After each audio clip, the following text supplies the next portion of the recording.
자, 2강 스포츠와 정치인데요. 스포츠 사회학의 진짜 공부는 지금부터입니다. 그런데 지금부터 공부를 하시는 과정에서 1강에서 배웠던 스포츠가 사회에 어떤 영향을 미치는가, 그리고 사회는 또 스포츠를 어떻게 활용하는가, 그래서 각각 어떤 기능을 나누어 가지는가, 그리고 그 과정에서 어떻게 긍정적인 기능이, 어떻게 부정적인 기능이 그렇게 나타나는가, 그런 걸 항상 기억을 하시고 그걸 활용해 보세요. 그래야 이런 부분들이 쉬워집니다. 스포츠와 정치의 관계는 이미 1강에서 상당히 많이 말씀을 드렸습니다. 그래서 어쩌면 지금 이번 강은 의외로 쉽게 공부가 되실 수도 있을 것 같아요. 제가 1강에서 왜 정치 집단이 스포츠를 활용하는가 그런 말씀을 드렸잖아요. 그런데 제가 드렸던 말씀은 국내 정치에 한해서만 말씀을 드렸던 거고요. 이제 정치라는 건 국내 정치뿐만 아니라 국외 정치, 즉 다른 나라와의 관계에서 나타나는 정치도 있을 거란 말이죠. 그런데 스포츠가 아까는 국내 정치에서 어떻게 활용이 돼? 그렇다면 국외 정치에서는 활용이 안 될까? 그런 내용도 이번 강에서 한번 알아보자고요. 자, 어쨌든 우리가 앞에서 살펴봤던 것처럼 스포츠는 정치와 관계를 가집니다. 그냥 가지는 정도가 아니라 밀접하게 활용이 됩니다. 자, 그러면 그런 스포츠와 정치의 관계에서 대전제가 있어요. 외국의 어떤 학자가 이렇게 정리를 했습니다. 스포츠는 정치와 관련을 가지는데 어떻게 관련을 가지냐 하면 첫 번째는 효과적인 정치 선전의 방법으로 쓰여. 두 번째는 이데올로기를 전달하는 매체가 되기도 해. 자, 그리고 이 내용은요, 각 대학의 체육학과에서는 스포츠 사회학에서 반드시 가르칩니다.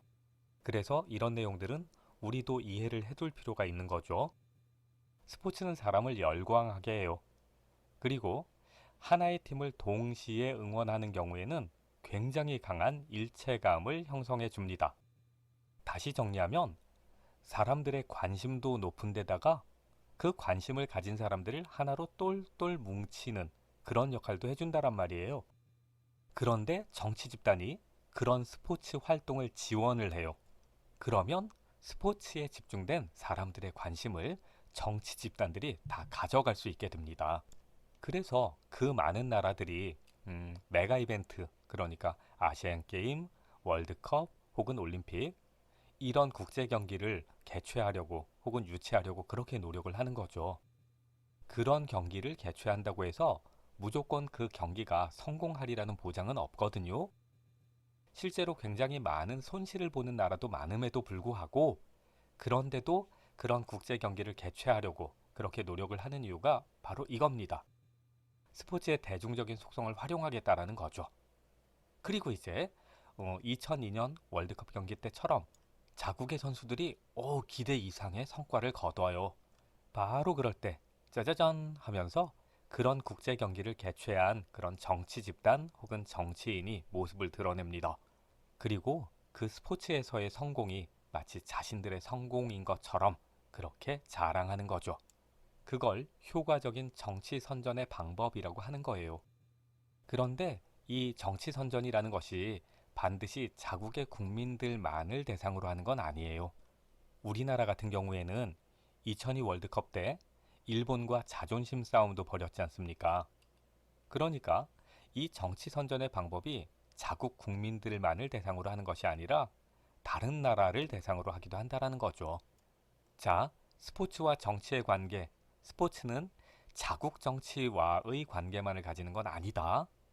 다른 나라와의 관계에서도 정치적 영향력을 가진다. 이렇게 기억을 하시면 됩니다. 두 번째는 이데올로기의 전달 매체라는 거예요. 스포츠를 활용을 해서 자국이 가지고 있는 정치 이데올로기, 정치 제도라든가 이념 이런 걸 다른 나라에 수출하거나 전파하기도 합니다. 대표적인 사례가 우리나라는 개화기 때 그랬습니다. 여러 제국주의 국가에서 파견된 선교사들이 있었습니다. 그런데 그런 선교사들이 그냥 온 게 아니라 스포츠를 가지고 와요. 그래서 스포츠를 소개하고 그런 과정을 통해서 그 해당 국가의 국민들과 친해지는 거죠. 그리고 이제 자국의 어떤 정치라든가 제도라든가 문화를 소개합니다. 그런 매개물로 스포츠를 활용을 해왔어요. 과거에는 그런 형태로 스포츠가 많이 활용이 되었고요. 그 이후에 동서간의 냉전 시대가 있었죠. 소련이라든가 동독과 같은 공산주의 국가들하고 그리고 미국 그리고 유럽 국가들 이런 자유민주주의 국가들이 아주 극심하게 대립을 하던 시기를 동서냉전의 시기라고 하거든요. 그런 시기에는요. 스포츠 경기를 벌였는데 어느 한쪽이 승리를 거두잖아요. 그러면 마치 그 승리를 거둔 나라의 이데올로기가 더 우월한 것인 양 선전하기도 했었습니다. 그러다가 그런 꼬락서니가 싫으니까 상대방 진영 쪽에서 개최하는 올림픽 경기 같은데 불참해버리기도 하고요. 자, 스포츠가 이런 방식으로 활용이 될 때 그걸 이데올로기의 전달 매체라고 하는 겁니다. 우리나라 같은 경우에는 일본하고의 관계가 그렇고요. 그리고 남북 관계에서도 스포츠가 그런 방식으로 많이 활용이 되죠. 자, 제가 지금 시간을 한 6분 정도를 쓰면서 이 설명을 드린 이유는 이것 자체가 시험 문제에 나오기 때문은 아닙니다. 그런 것들이 배경 지식이 되면 뒤의 내용이 쉬워지기 때문이에요. 그리고 지금 이 내용은 시험 문제를 어렵게 내기가 어려워요. 어렵게 내기가 어렵다라는 말이 좀 이상하긴 하다. 하지만 잘 보세요. 효과적인 정치 선전의 방법 혹은 이데올로기의 전달 매체 두 개밖에 없잖아요. 어떤 개념이 두 개밖에 없기 때문에 이걸 어떻게 시험 문제 내? 못 내죠. 괄호 넣기 문제를 내기엔 문제가 너무 지저분해져요. 그러니까 이건 시험 문제 안 납니다. 그런데도 제가 여기서 시간을 계속 쓰고 있는 이유는 뭐다? 이 내용을 잘 알면 뒤의 내용이 쉬워지기 때문이다. 아시겠죠?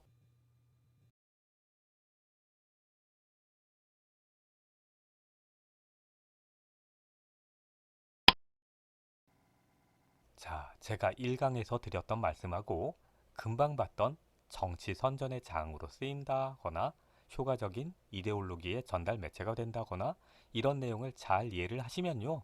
지금부터는 거의 공짜입니다. 스포츠가 정치적 기능을 가진다라고 PPT 화면에 되어 있죠. 그런데 정치적 기능 그랬으니까 틀림없이 긍정적 기능, 부정적 기능 그렇게 시험 문제 나오겠죠, 뭐.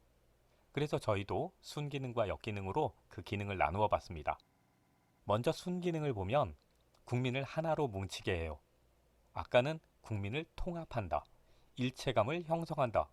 근데 지금은 국민의 화합이다. 다 같은 말이잖아. 맞죠? 그래서 제가 단어를 외우지 말라는 거예요. 일체감, 일체감, 일체감. 정말 그렇게 하시는 분들이 있고요. 시험 끝나고 나면 정말 그런 항의글을 올리시는 분들도 계세요. 이제 보세요. 시험 끝나면 정말 올라옵니다. 어떤 항의글이냐면 교재엔 일체감이라고 되어 있는데 시험 문제에는 국민 화합이라고 되어 있는 거야. 그러면요. 시험 문제를 틀리고 온다니까요. 그리고 시험 끝나면 이제 보세요. 카페 게시판에 틀림없이 그런 글이 올라옵니다. 교재에서 하나도 안 나왔어. 교재에 없던 단어들만 시험 문제에 나왔어. 4개 해도 돼요. 정말 그런 글이 매년 한 5개에서 10개 정도가 올라오거든요. 그런데 그런 분들이 되게 일체감, 일체감, 일체감 그러고 있는 거겠지. 우린 그러지 말자고요. 자, 두 번째, 사회의 기본적인 가치와 규범을 학습한다. 1강에서도 했던 얘기. 그죠? 페어플레이 정신, 그리고 스포츠맨십. 그런데 그게 페어플레이라든가 혹은 스포츠맨십이 반드시 스포츠 현장에서만 활용되거나 적용되는 도덕 가치는 아니잖아요. 우리 일상생활에서도 마찬가지지 않습니까? A라는 사람이 B라는 사람을 배려를 해요. 2번을 배려를 해. 그런데 B는 계속 받아먹기만 해. 이 사람을 배려를 안 해. 그러면 그건 정상적인 관계가 아니고 그 관계도 오래 가지 않겠죠. 왜일까요? 페어플레이가 아니니까. 그런데 그런 페어플레이 정신 같은 것들은 스포츠 활동을 통해서 충분히 배양될 수 있다. 길러질 수 있다라는 겁니다. 그래서 스포츠가 긍정적인 기능을 하고 그런데 사람들이 그런 페어플레이 정신이라든가 스포츠맨십을 몸에 익히고 있습니다. 그러면 우리 사회가 상당히 살기 좋아지겠죠. 그게 정치잖아요. 정치, 바르게 다스리는 일. 정치인이 해야 되는 일이 있다면 그게 정치잖아요. 바르게 다스리는 것. 아, 그런데 스포츠를 활용을 하면 그게 쉬워지더라 라는 거고요. 그 다음엔 경쟁심과 성취 욕구를 제고한다. 여기서 제고, 높인다. 국민을 스포츠 활동을 경험하게 함으로써 잘 싸우는 일, 싸우는 과정에서 그 스트레스를 버티는 힘, 이런 것들을 집어넣는 거예요. 그런 훈련을 시키는 거죠. 그리고 또 그렇게 경쟁을 했는데, 오, 성공했어. 승리했어. 그러면 이제 이기는 재미가 붙거든. 그런데 사람들이 건전한 방법으로 싸워서 건전한 방법으로 성취하는 걸 경험하잖아요. 그런데 사회 구성원들이 그런 경향이 강해. 그러면 그런 사회가 못 살 것 같습니까? 아니죠. 그죠? 굉장히 활기차고 활발해지겠죠. 그게 스포츠가 경쟁심이라든가 성취 욕구를 높인다. 그래서 좋은 기능을 가진다라는 겁니다. 자, 그 다음에는 사회운동의 수단이 된다. 옛날에 우리 가난하던 시대가 있었다면서요. 저는 28살이라 옛날 가난한 시대를 잘 몰라요. 그런데 옛날에는 우리나라가 굉장히 가난했답니다. 그리고 사람들의 건강 상태도 나쁘고, 그래서 이제 보건체조 같은 걸 보급했다고 하죠. 그러면 그런 스포츠를 통해서 사회를 건강하게 바꾸는 거고요. 그게 사회운동이잖아요. 요즘은 비만인들이 많죠. 사람들이 살이 찌잖아요. 그러면 여러 가지 문제가 생겨요. 그 문제는 개인에 국한되는 건 아닙니다. 사회 구성원들의 건강이 나빠지잖아요. 그러면 보건과 복지에 들어가는 예산이 너무 많아지게 되는 거예요. 그리고 사회 구성원들이 다 골골하고 살아. 이러면서 그러면 안 되니까 스포츠를 보급을 해서 사회 구성원들을 건강하게 만드는 겁니다. 요즘은 스포츠가 그런 방법으로도 많이 활용이 되고 있죠. 그 다음에는 외교 관계의 개선을 위한 수단이 되기도 합니다. 국가 간에도 그 냉각기라는 것이 있잖아요. 약간 서로 삐져 있는 시기도 있고요. 우리가 주로 일본하고 많이 그러는데 서로 삐지고 삐져 있고 뭐 그러죠. 요즘은 또 중국도 한몫하죠. 그리고 우리나라는 분단 이후에 계속 대치 중인 북한하고의 관계가 상당히 외교적으로 예민하고요. 그런데 그런 싸해진 관계를 회복하는데 가장 좋은 수단이 바로 스포츠입니다.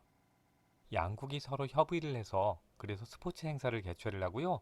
그걸 빌미로 다시 외교 관계를 개선을 하는 거죠. 자, 생각을 해보세요. 최근에 몇 년 동안 우리나라가 북한하고 아주 대대적인 그런 스포츠 행사를 같이 한 적이 있나요? 별로 없죠. 그건 지금 남한하고 북한의 사이가 좋지 않다라는 거죠. 그런데 역사적으로 잘 생각을 해보시면 남한하고 북한이 같이 어떤 대회를 열거나 혹은 공동 입장하거나 그랬던 적이 있습니다. 그럴 때는 남한하고 북한이 사이가 좋았던 때예요. 지금 이 표에 있는 내용, 외교 관계의 개선을 위한 수단으로 활용된다라는 건 남북 관계에 대입하잖아요. 그러면 딱 맞아 떨어져요. 자, 그 다음에 조심할 내용 뭐냐면 순기능이 이것만 있는 건 아닐 수도 있다라는 거. 그래서 시험 문제에 다른 내용들이 나올 수도 있다라는 겁니다. 그러나 그럴 때는 잘 생각을 하셔서 그게 우선 정치적 기능인가 생각하고 그게 좋은 기능인가 생각하고 그러면 쉽게 풀립니다. 자, 이번엔 역기능입니다.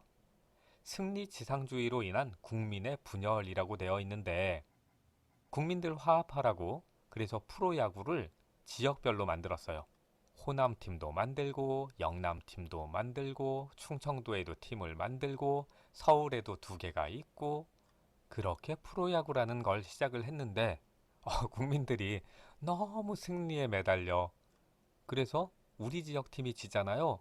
그러면 우리 지역 선수단은 그날 숙소에서 못 잡니다. 버스를 막아버리거든. 그러면 상대편은 버스 유리창이 깨진 채로 돌아갑니다. 그렇게 승리에만 너무 매달리다 보니까 오히려 지역 갈등 같은 것들이 심해지기도 했었습니다. 국민이 분열되는 거지. 두 번째는 부당한 권력에 대한 정당화. 정치 집단은 부패하거나 부도덕해요.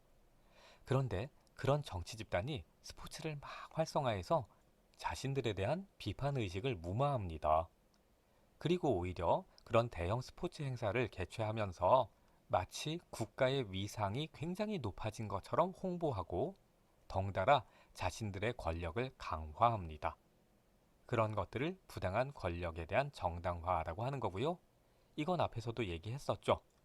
자, 그 다음에는요. 스포츠맨십을 널리 보급을 합니다. 그것까지는 좋아요. 그리고 규범을 준수하는 의식도 널리 보급을 하게 됩니다. 거기까지도 좋아요.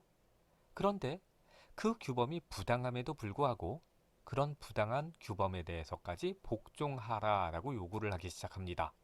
악법도 법이라는 거지. 그래서 국민의 복종 의식을 강화하는 수단으로 스포츠가 활용되기도 해요. 예를 들면 이런 식인 거지. 야, 너 축구하다가 공을 손에 들고 뛰면 돼, 안 돼? 그거 반칙이지. 나쁜 거지. 왜 나쁜 거야? 규칙을 어긴 거지. 그런데 너는 지금 정치 집단인 우리가 만든 규범을 어기고 있잖아. 그건 좋은 거야, 나쁜 거야? 나쁜 거지. 그러면 안 되겠지. 아주 쉽게 얘기하면 이런 겁니다. 그 다음엔 국수적인 국민 의식을 조장합니다. 국수적이라는 말은 앞에서 설명을 했었죠. 순수한 그 나라의 전통이라든가 문화, 제도 이런 것만을 고수하려는 태도를 국수적이라고 하거든요. 그러다 보면 다른 나라의 문화나 제도에 대해서는 굉장히 배타적인 성향을 가지게 되죠. 그런데 국제 경기에서 자국의 선수단이나 혹은 선수만을 응원을 하다 보면 그러면 이런 국수적인 태도들이 더 강해진다라는 거예요. 그 다음에는 외교적 항의의 수단. 바로 위에서 순기능할 때는 외교 관계의 개선을 위한 수단으로 활용된다 하더니 정반대의 얘기가 나왔습니다. 외교적 항의의 수단으로도 활용을 한대요. 우리나라가 그런다니까요. 북한하고 관계가 좋으면 야 축구 한 판 할래? 이러는데 관계가 나빠져. 그러면 꺼져! 이런다고요. 내가 왜 니네랑 축구를 하니 임마. 거의. 일본하고도 많이 그러고요. 중국하고도 그러고요. 그죠? 예전에는 그 동서간의 냉전 시대에는 상대방 진영에서 열리는 국제 대회에 선수단 자체를 파견을 안 합니다. 그래서 야 나는 니네하고 국교를 맺을 생각도 없어. 관계를 개선할 의사가 없다니까 꺼져. 이런 의사를 그 스포츠를 통해서 보여주는 거죠. 자, 그러면 조금 전에 그 정치가 혹은 국가가 스포츠를 어떤 목적으로 활용을 하는가는 살펴봤습니다. 이번에는 그러면 그 국가나 정치가 이 스포츠를 어떤 방법으로 활용을 하는가를 살펴보는 거예요. 그리고 이건 무조건 외우세요. 상징, 동일화, 조작. 이렇게 세 가지다라고 그냥 외우세요. 묻거나 따지지 마세요. 그냥 외우시면 돼요. 워낙 시험 문제 잘 나옵니다. 그리고 시험 문제 내기도 좋은 게 하나, 둘, 세 개잖아요. 여러분들이 보실 시험이 사지선다예요. 선택지가 4개 있단 말이에요. 그러니까 이렇게 3개짜리나 혹은 4개짜리 정도의 개념으로 구성되어 있는 것들은 시험 문제에 나올 가능성이 아주 높은 겁니다. 그래서 외우시라는 거예요. 그러면 이제 정치가 혹은 국가가 스포츠를 어떤 방법으로 활용을 하는가? 첫 번째, 상징물로 활용을 한다. 상징이라는 게 뭐냐면 전혀 관계없는 어떤 것이 다른 것을 대신해서 표현하는 수단이 될 때 그걸 상징이라고 해요. 하얀 비둘기가 무엇을 상징하나요? 네, 평화를 상징합니다. 그 이유는 아주 간단한데 아주 옛날엔 전쟁의 승전보를 일단 비둘기로 알렸습니다. 그러니까 고국에서 기다리는 사람들은 이놈의 전쟁이 언제 끝나? 이 전쟁이 빨리 끝나야 마음 편하게 살 텐데 하고 있는데 하얀 비둘기가 날아오거든. 그러면 이제 소리 지르는 거지. 와, 평화다! 이러면서. 그때부터 하얀 비둘기가 평화를 상징하게 된 겁니다. 비둘기와 평화는 아무런 관계가 없잖아요. 그죠? 제가 기본편에서도 이런 농담을 드렸는데 길 가는 사람한테 가운데 손가락만 쳐들어가지고 쓱 보여줘 보세요. 어떻게 되나? 싸움 나죠? 왜게요? 가운데 손가락은 손가락 하나에 불과한데 그건 이미 다른 의미를 가지잖아요. 자, 그러면 스포츠가 어떻게 국가의 상징이 될까요? 그건 너무나 당연한데요. 국제대회에 참여하는 어떤 선수가 개인의 신분으로 참여하는 건 아니잖아요. 그 국가의 대표로 참여를 합니다. 그러다 보니까 그 선수는 엄마도 따로 있고 아빠도 따로 있고 그래서 어떤 사람의 아들이고 딸인데 갑자기 대한의 건아가 됩니다. 대한의 자랑스러운 아들, 딸 이런 식으로 신문에 나게 된다란 말이에요. 그러면 이제 그런 사람들이 승리를 하면 누구의 승리? 대한민국의 승리. 갑자기 좀 그렇게 되죠. 정리하면 한 나라의 대표 선수는 개인이 아니라 그 국가 전체를 대표하는 사람이다. 그렇게 인식되게 한다. 이런 겁니다. 두 번째는 동일화. 동일화는 뭐 하나로 보게 한다 이런 거잖아. 그죠? 그건 뭐냐면 그런 대표 선수를 지원을 합니다. 그래서 그런 대표 선수나 대표팀이 승리를 거두게 하면 그걸 마치 국가의 승리인 것처럼 인식하게 해요. 왜게? 그래야 대한민국 사람들이요. 아, 맞아. 나 대한민국 사람이야. 자랑스러워. 이런 생각을 가지게 되잖아요. 그러다가 옆을 봤더니 옆에 있는 사람도 심지어 모르는 사람인데 그 사람도 우리나라 대표팀이 승리를 한 걸 보면서 울먹울먹 하고 있네? 오, 그러면 이제 그 사람하고 내가 어떤 동질감 같은 걸 느끼게 되는 거죠.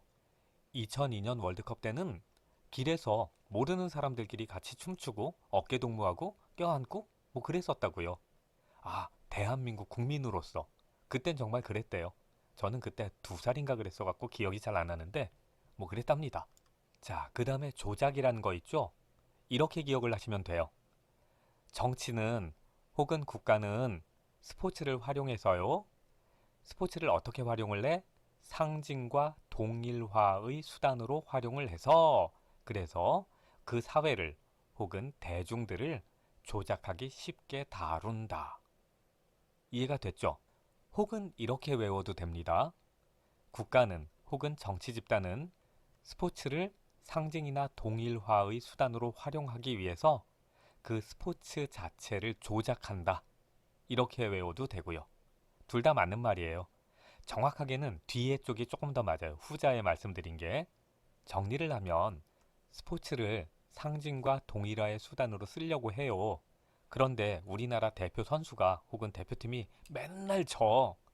그러면 그런 상황에서는 대중들이 스포츠를 상징물로 인식하거나 혹은 스포츠를 통해서 동일화되려는 경향이 약해지겠죠. 그러면 안 되겠네. 그래서 대표팀이나 대표 선수를 후원하고 지원하는 거예요. 그 사람들이 좋은 성적을 거둬올 수 있도록. 그렇게 스포츠 현장을 조작한다라는 겁니다. 이해가 가시죠? 자, 상징 동일화 조작 시험 문제 많이 나옵니다. 외우세요. 이번에는 사회를 통제하고 사회를 통합한다 라는 겁니다. 이것도 아까 얘기했었잖아요. 정치나 국가는 이 사회나 사회 구성원들을 다루기 쉬운 존재로 만드는 게 좋아요. 그게 반드시 나쁜 개념은 아니에요. 말 안 듣고 뻗대고 일탈하고 불지르고 폭력 저지르고 이런 국민들이 많으면 그건 곤란하잖아요. 그리고 사회 구성원들이 자꾸 예측 못할 행위를 해요. 이해 못할 행위를 하거나 그것도 곤란하겠죠. 그래서 국가나 정치 집단은 그 사회 구성원들을 일체감을 만들어 주거나 혹은 도덕이나 규범을 잘 지키는 존재로 만들려고 합니다. 그걸 통합과 통제라고 말을 하는 거거든요. 그리고 물론 그 사회의 통합과 통제를 통해서 부당하게 이익을 보려는 경우도 있기는 하죠. 공산사회, 특히 북한 같은 사회들이 그렇지 않습니까? 그러니까 외우세요. 사회 통합이나 통제의 기능은 언제나 긍정적이기만 한 것은 아니고 부정적인 역할을 할 수도 있어. 그런데 국가나 정치 집단은 어쨌든 스포츠를 통해서 사회를 통합하고 통제하려고 해. 외워지셨죠? 그리고 이제 위광효과라고 되어 있죠. 위광효과는 마땅히 우리말로 번역할 말이 없어서 계속 위광효과라고 쓰는 겁니다. 위광이라는 단어의 뜻이요. 위신이나 위세를 뽐내다, 드러내다, 빛내다 이런 뜻이에요. 어떤 선수가 정말 각고의 노력 끝에 올림픽에서 금메달을 땁니다. 그리고 그 사람이 이제 수상대에 올라가요. 1이라고 써있는 제일 높은 데 올라갑니다. 바로 그 순간에 애국가가 울려 퍼지죠. 태극기가 쭉 위로 올라가면서 애국가가 막 울려 퍼지는데 그런데 생각해보면 그 선수를 누가 지원했죠? 네, 국가가 지원하거나 혹은 정치 집단이 의도적으로 지원을 했다라고 했었지 않습니까? 그래서 이제 그 선수가 귀국을 할 때 정치인들이 막 달려갑니다. 그래서 같이 사진 찍고 어깨 동무하고 이러면서 마치 그 선수를 자기가 키워낸 것처럼 과시하죠. 그렇게 함으로써 자신들의 권위, 권세 같은 것을 빛나게 하는 겁니다. 그걸 위광 효과라고 하고 그렇게 자신들의 권위나 권세를 빛나게 함으로써 국민들의 충성심 같은 것, 복종심 같은 걸 키우는 겁니다. 외우셔야 돼요. 이것도 빈출. 세 개잖아요. 통합, 통제, 위광 이렇게.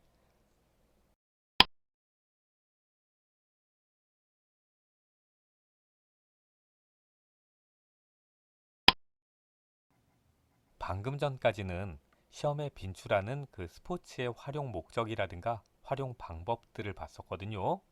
그런데 그런 것만 시험 문제 나오는 건 아니고요. 그 밖에도 스포츠를 정책적으로 활용해서 얻으려는 효과라든가 혹은 목적 같은 것들은 시험 문제에 나올 수 있어요. 우리가 1강에서 봤던 것처럼 사회 안에 부정적인 에너지를 분출할 수 있는 기회를 주는 그런 수단으로 스포츠가 활용되기도 하고요. 그래서 이제 국가는 정책적으로 여가를 즐길 수 있는 기회를 제공하거나 혹은 장소를 마련해 주기도 하잖아요. 저희 동네는 마포인데, 마포 한강 주변인데 조금만 걸어 나가잖아요. 와, 한강 주변에는 어마어마하게 많은 운동시설이 쫙 있어요. 그리고 운동을 즐길 수 있는 잔디밭도 깔려 있고요. 그런 건 왜 설치를 하고 왜 마련을 하는 걸까요? 그게 바로 국민들의 부정적인 에너지를 정책적으로 해소하겠다라는 거겠죠. 그러면 사회 질서는 더욱 강화될 거고요. 그리고 우연히 그렇게 어릴 때부터 스포츠 활동에 노출된 아이가 자라서 아주 훌륭한 대표 선수가 될 수도 있을 거고요. 여러 가지 효과가 있겠다. 그죠? 자, 그 다음엔 이제 PPT 화면을 보면 국제 정치에서의 스포츠 활용이라고 되어 있는데 이번엔 국제 정치에서 스포츠가 어떻게 활용되는가를 조금 더 구체적으로 보자라는 거예요. 그런데 이것도요. 앞에서 이미 다 했던 얘기들입니다. 했던 얘기 중에 한두 개만 처음 보는 단어가 있을 텐데 그런 단어는 카페에 질문이 많이 들어오기 때문에 설명을 조금 더 드릴게요. 첫 번째, 외교적 친선이라든가 항의의 수단. 앞에서 했던 얘기죠. 두 번째, 이데올로기나 체제를 선전하는 방법. 했던 얘기죠. 그 다음에 갈등 및 전쟁의 촉매라고 되어 있는데 음, 스포츠 활동을 통해서 갈등이 유발되는 건 알겠습니다. 요즘 우리나라가 중국하고 관계가 별로 안 좋지 않습니까? 그러다 보니까 중국하고 축구 경기를 해도 전쟁처럼 해야 되죠. 그죠? 그것도 게릴라전처럼 해야 돼. 어떻게 선수들이 자는데 잠을 못 자게 한대? 자, 그렇게 스포츠에서 발생한 갈등이 국가 간의 갈등을 더 심화시키기도 합니다. 그런데 모르겠어. 스포츠 하다가 전쟁까지 해? 우리는 이해가 안 가죠. 그죠? 축구 경기 졌다고 일본하고 싸움을 해보겠습니까? 중국한테 대들겠습니까? 혹은 북한하고 한판 붙자 그러겠습니까? 우리는 그럴 일은 없지만, 남미, 중남미 국가들이나 아프리카 국가들에서는 간혹 이런 경우가 있대요. 축구 경기의 결과에 따라서 전쟁이 발생을 하기도 했답니다. 그렇게만 알고 계시면 되고요. 국가를 선전하는 도구, 시험에 나올 만한 단어를 다 긁어 모아서 쓰다 보니까 위에서 이데올로기 및 체제 선전의 수단하고 거의 비슷한 개념의 단어가 두 번 나왔습니다. 자, 그 다음에 카페에 질문이 많이 들어오는 거 하나 있습니다. 침략적 공격성의 간접적인 배출구다. 이거요. 근데 이거는 이렇게 생각을 하세요. 우리가 힘만 있으면 중국 한 대 때려주고 싶잖아요. 일본도 한번 해보고 싶고, 그죠? 저는 일본하고 중국에 대한 감정이 굉장히 안 좋아요. 저희 집안에 그럴 일이 좀 있어요. 근데 어쨌든 그렇다 그래서 전쟁을 할 수는 없잖아요. 그러니 축구만이라도 좀 이겨봤으면 좋겠다라는 거죠. 어? 그런데 정말 축구를 했는데 이겼어. 아주 통쾌하게. 그러면 전쟁을 통해서라도 해결해보고 싶었던 그 국가 간의 갈등이 어느 정도 배출될 수도 있지 않겠습니까? 그래서 그걸 간접적 배출구다라고 말을 한 거고요. 국가 경제적 공개의 터전이 됩니다. 네, 우리나라가 얼마나 잘 사는지 알아? 그런 걸 보여주는 터전이 되기도 해요. 그래서 경쟁적으로 대형 메가 이벤트라고 하는데 올림픽이라든가 혹은 월드컵 경기 같은 걸 유치하려고 하는 거죠. 예전에 우리나라 선수가 유니폼 속에다가 하얀 유니폼을 덧입고요. 독도는 우리 땅이라는 글자를 미리 써놨다가 골 세레모니 때 그 글자를 노출시킨 적이 있어요. 그 즈음에 독도 문제로 일본하고의 관계가 굉장히 안 좋았었거든요. 그런데 그런 국가 간의 관계가 스포츠 활동 중에 이렇게 표현이 되거나 표출이 된 거지 않습니까? 국내외 정치 문제 상황을 보여주는 반사경이란 말이 바로 그런 뜻이고요. 또 좋은 사례 하나는 뭐냐면 예전에 흑인에 대한 차별이 지금보다 훨씬 더 심했던 때에 올림픽에서 메달을 딴 흑인 선수들이 까만색 장갑을 끼고 고개를 푹 숙이고 그 주먹을 불끈진 손만 하늘로 치켜들고 있었던 적이 있습니다. 그런 방식으로 인종에 대한 차별의 항의의 표시를 드러낸 적이 있어요. 그 선수들은 미국 선수들이었는데 미국이라는 사회 안에 있었던 정치적 문제 상황을 그렇게 드러낸 거죠. 자, 국내외 정치적 문제 상황을 보여주는 반사경이란 말이 바로 그런 겁니다. 이거 말고도 더 여러 개가 있을 텐데 지금 이 PPT로 보여드리고 있는 이 정도의 내용들이 시험 문제에 빈출하더라고요. 자, 이제 국가가 혹은 정치 집단이 그렇게 스포츠를 국제 정치에서 활용을 했습니다. 그러면 어떤 효과가 생길까요? 국제 정치에서 스포츠를 긍정적인 방법으로 활용을 하면 당연히 국가 간의 격차가 감소하거나 혹은 서로 간의 이해가 우호가 증진되겠죠. 그런데 갈등의 요소로 이 스포츠를 활용을 하는 경우가 있다니까요. 상대방 진영에서 벌이는 대회에 안 나가버려. 혹은 스포츠를 하면서 전쟁처럼 치러. 한일전 같은 거 할 때. 혹은 중국과 한국이 축구할 때. 이럴 때의 상황이요. 그러면 당연히 국가 간의 갈등은 더 심해지겠죠. 그리고 그러다 보면 각 국가들이 이해관계에 따라서 편을 가르는 경우가 생겨요. 그래서 그걸 국가 공동체의 양극화라고 하는 겁니다. 계속 드리는 말씀인데 그 냉전 체제에서는 소련에서 열린 올림픽에 미국만 안 나간 게 아니라 서방 국가 전체가 안 나가 버려요. 그리고 미국에서 열린 올림픽에 소련만 안 나온 게 아니라 공산주의 국가 전체가 불참을 해버립니다. 전 세계가 양분화돼 버리는 거죠. 저희는 순기능과 역기능을 두 개씩만 만들어 드렸습니다만 꼭 두 개만 있는 건 아닐 수 있어요. 그렇겠죠. 자, 그러니까 문제를 풀 때는 조금 더 유연하게, 융통성 있게 접근을 하셔야만 합니다. 지금 우리가 국제정치에서 스포츠가 어떻게 활용되는가 그 내용을 공부를 하고 있습니다.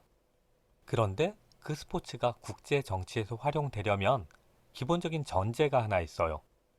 그게 뭐냐면 국제정치에서 스포츠가 활용되려면 국가 간에 경기가 열려야 된다라는 거죠. 그래야 뭐 스포츠를 국제정치에서 활용을 하거나 말거나 할 건덕지가 생기는 거지. 어떤 나라와 어떤 나라가 한 번도 만난 적도 없어요. 그리고 한 번도 국제 경기란 걸 해본 적이 없어. 그러면 그런 나라들 사이에서는요, 스포츠가 정치적으로 활용될 여지가 없어지는 거란 말이에요. 자, 그래서 빰빰 올림픽이라는 걸 살펴봐야 하는 겁니다. 올림픽이 가장 대표적인 국가 간의 단위로 치러지는 스포츠 행사잖아요.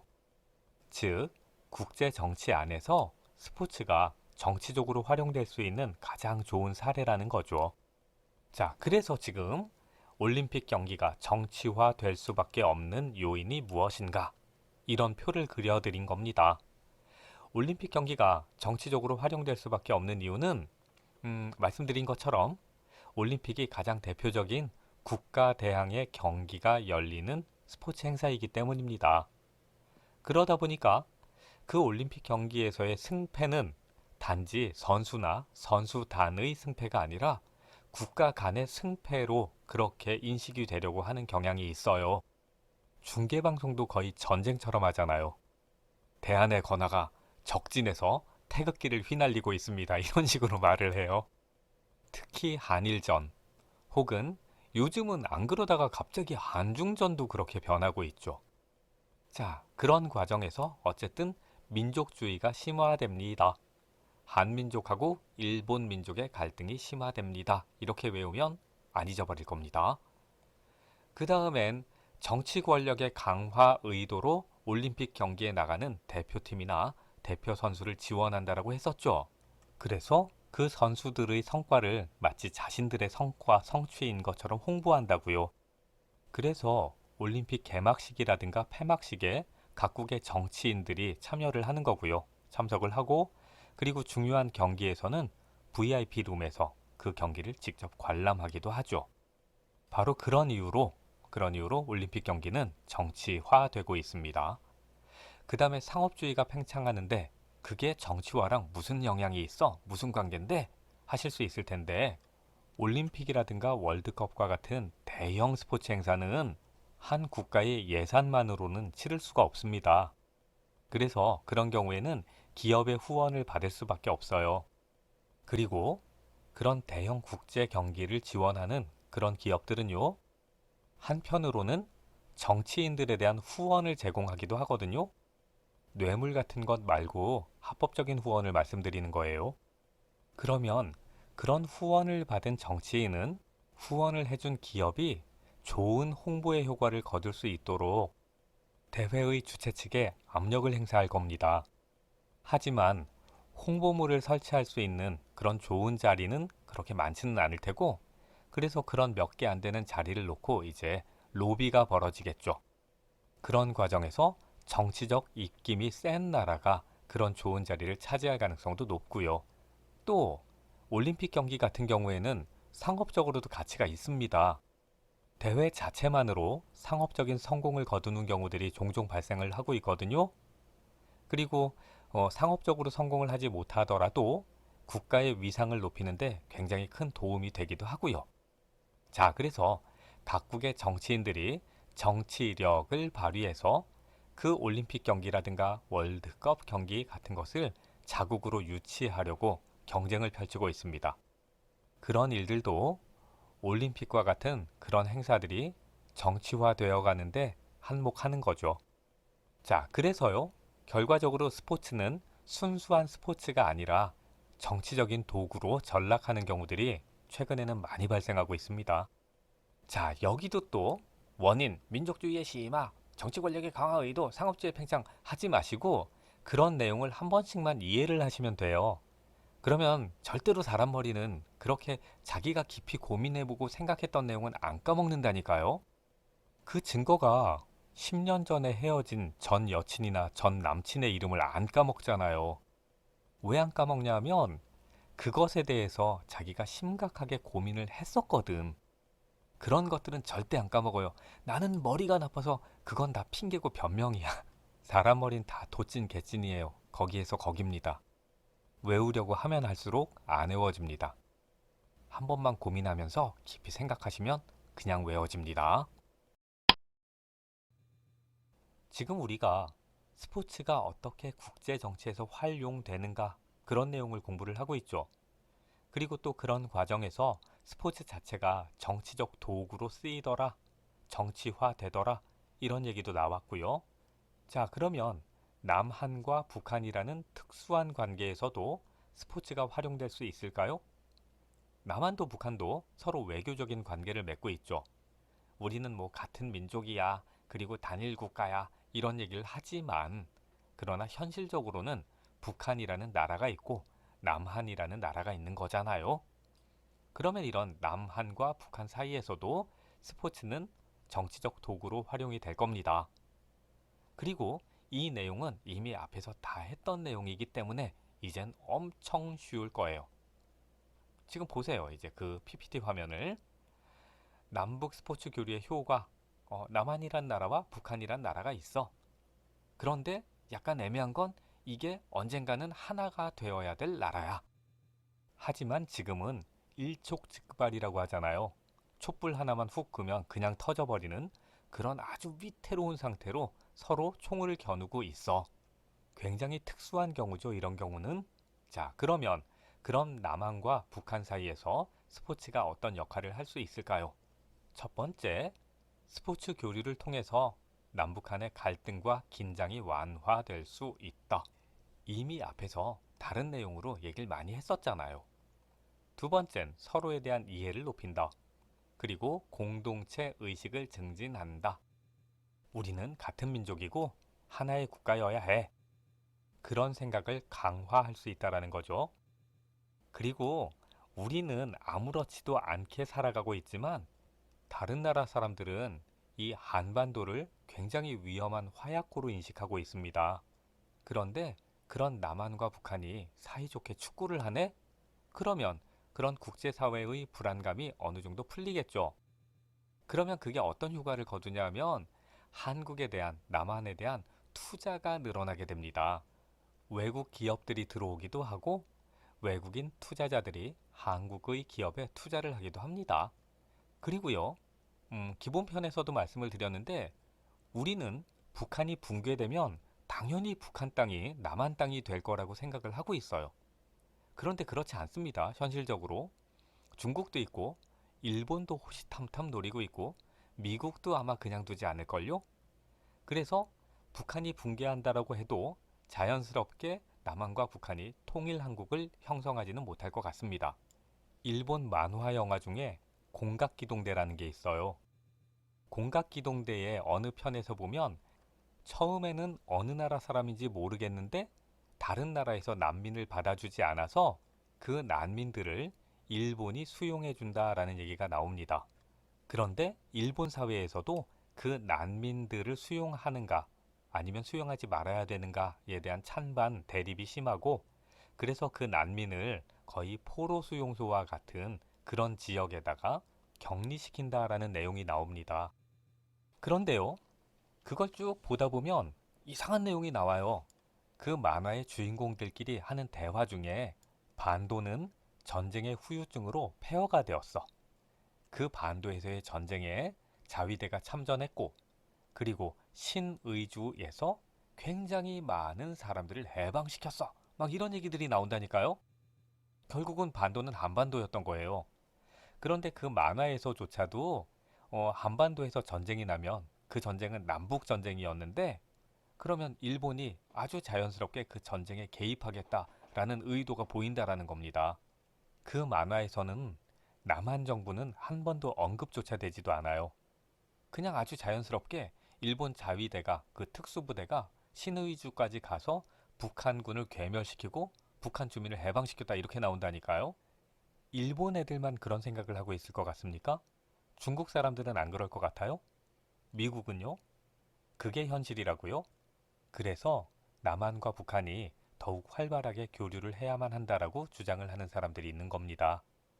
그런 활발한 교류를 통해서 원래 하나의 나라였고, 그리고 당연히 북한이 붕괴하면 남한이 북한 땅을 차지하고, 그리고 남북한 통일정부를 구성을 해야만 해. 이런 인식을 세계에 심어줘야 된다라는 거죠. 자, 남북의 스포츠 교류는 그런 의미가 있는 겁니다. 단지 남한 사람하고 북한 사람하고 공 하나 놓고 잔디밭에서 뛰면서 축구를 하는 것으로 끝나는 문제가 아니라는 거죠.